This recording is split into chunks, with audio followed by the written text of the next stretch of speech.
রাধে রাধে বন্ধুরা, কেমন আছো তোমরা সবাই?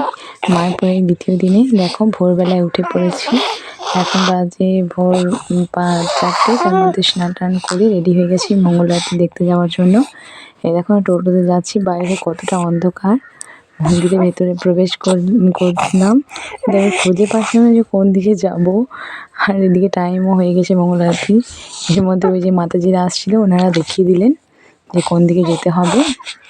তারপর তাড়াতাড়ি আমরা যাচ্ছি, দেখো কত সময় তাড়াতাড়ি যাচ্ছে, দৃশ্যটা কত সুন্দর লাগছে। দেখো এই যে দেখো দূর থেকে মন্দিরটা দেখাচ্ছে।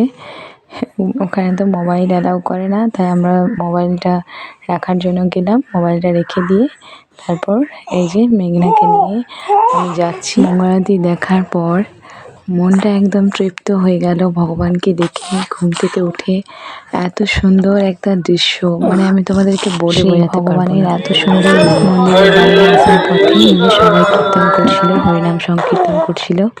আর ভোরের বেলার দৃশ্যটা দেখো কত সুন্দর। ভিডিওটি ভালো লাগলে প্লিজ একটা লাইক করো আর আমার পেজটিকে